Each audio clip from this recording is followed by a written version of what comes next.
வணக்கம். SAS அகாடமிக்காக Venkatesh Kumar. So நிறைய students வந்து பார்த்தீங்கன்னா கட் ஆஃப்னா என்ன, கட் ஆஃப் என்ன அப்படின்னு கேட்குறீங்க.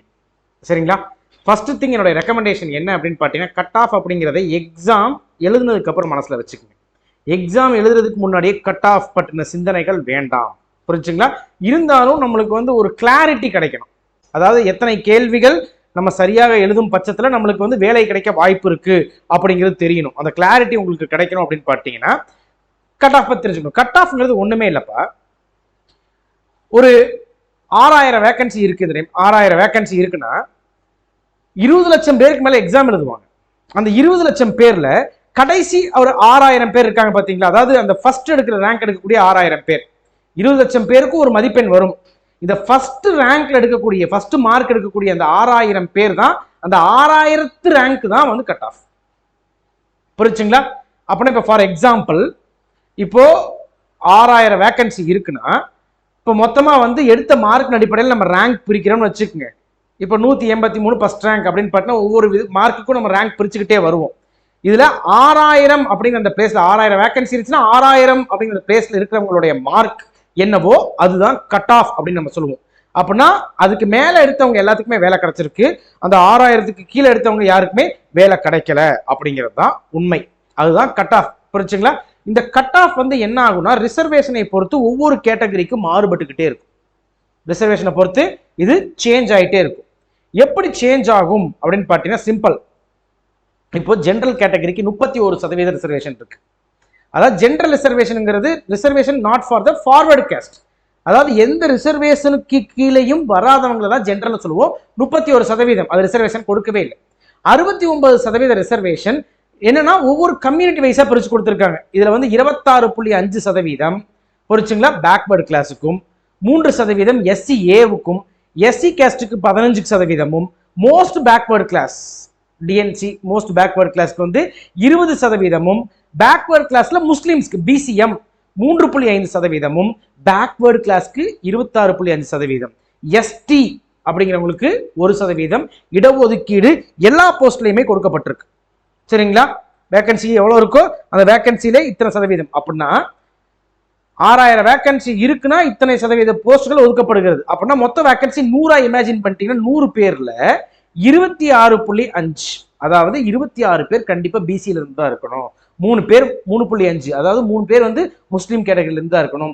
எஸ்டில இருந்து அட்லீஸ்ட் ஒருத்தராவது இருக்கணும். அப்படிங்கிறதுக்கு பேர் தான் அந்த ரிசர்வேஷன். சரிங்களா?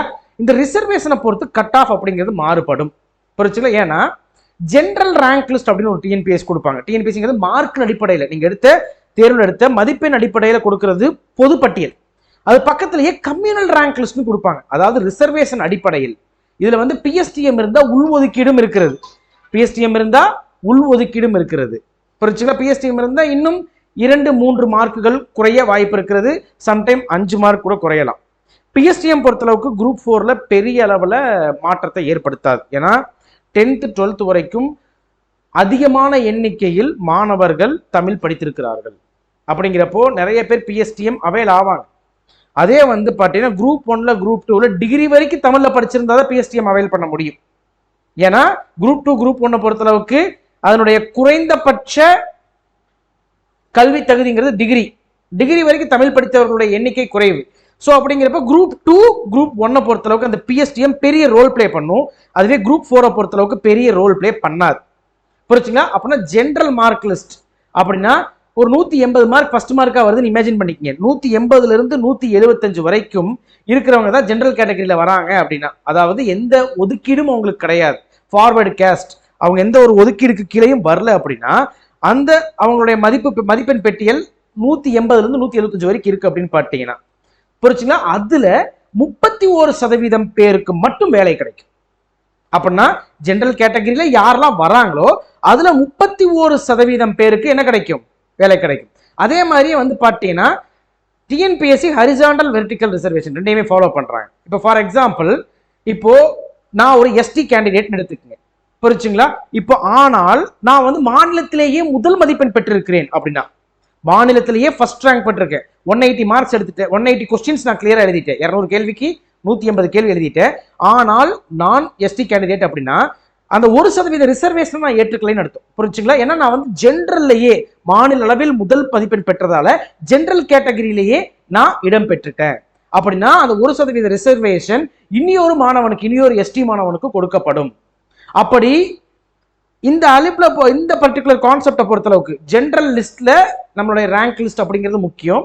அதே மாதிரி கம்யூனல்ல அப்படின்னா 31% ஜென்ரலுக்கு அது முடிஞ்சு போச்சு. சரிங்களா? அப்படின்னா 31%, இப்போ 100 பேர் போஸ்ட் வேகன்சி இருக்குன்னா 31% மட்டும் தான் ஜென்ரலுக்கு. ஓகே, 26% இப்போ பிசிக்கு இருக்குன்னு வச்சுக்கோங்க. அப்படின்னா பிசி கேட்டகரியில டாப் மார்க் எடுக்கக்கூடிய 26 பேர், அதாவது 100 பேர்ல டாப் மார்க் எடுக்கக்கூடிய 26 பேருக்கு மட்டும்தான் வேலை கிடைக்கும் அப்படிங்கிறது உறுதி. இது ஒவ்வொரு போஸ்ட்டுக்கும் இந்த கட் ஆஃப் மாறுபடும். இப்போ TNPSC group 4 combine civil service, பல பதவிகளுக்கு இந்த தேர்வு நடத்தப்படுகிறது. இதுல ஜூனியர் அசிஸ்டன்ட் இருக்கு, விஏஓ இருக்கு, ஸ்டெனோ இருக்கு, ஸ்டெனோ டைபிஸ்ட், இந்த மாதிரி நிறைய போஸ்ட் இருக்கு.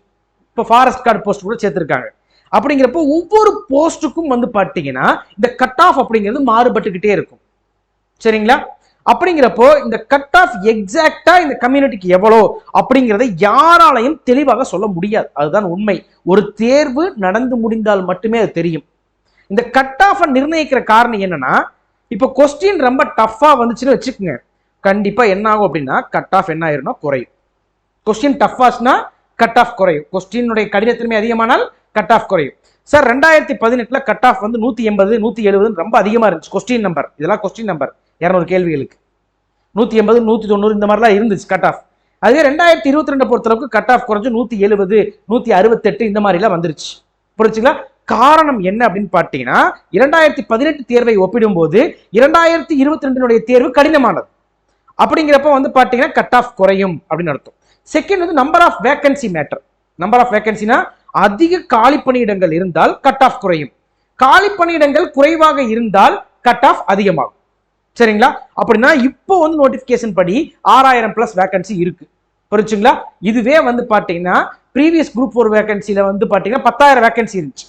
அப்படின்னா 10,000 வேகன்சிக்கு 170 கட் ஆஃப்னா 6000 வேகன்சி குறைஞ்சிருக்கு இல்லைங்களா? அப்படின்னா கட் ஆஃப் அதிகமாகும். அப்படின்னா 170 கேள்விகளுக்கு மேல் சரியாக இருக்க வேண்டிய சூழ்நிலை ஏற்படலாம். 170 கேள்விகளுக்கு மேல் சரியான சூழ்நிலை இருக்க வேண்டிய சூழ்நிலை ஏற்படலாம் அப்படிங்கிறதும் உண்மை. புரிச்சுங்களா? சோ இந்த வருஷம் குரூப் 4 கட் ஆஃப் எப்படி இருக்குன்னா, இப்ப இருக்கிற வேகன்சி படி பார்த்துட்டோம்னா 170 கேள்விகளுக்கு மேல் சரியாக எழுதுனா ஜெனரல் லிஸ்ட்லயே கிடைக்க வாய்ப்புகள் இருக்கிறது. இதுவே வந்து தேர்வு ரொம்ப கடினமா வந்துச்சுன்னா இந்த கட் ஆஃப் குறையவும் குறையலாம். நான் முதலே சொன்னதுதான், யாருனால எக்ஸாக்டா இவ்வளவு கட் ஆஃப் வரும்னு சொல்லவே முடியாது. புரிச்சுங்களா? இத அரசாங்கம் டிஎன்பிஎஸ்சி வெளியிட்டால் மட்டுமே நமக்கு தெரியும் உண்மையான கட் ஆஃப் நிலவரம் என்ன அப்படிங்கிறது. புரிச்சுங்களா?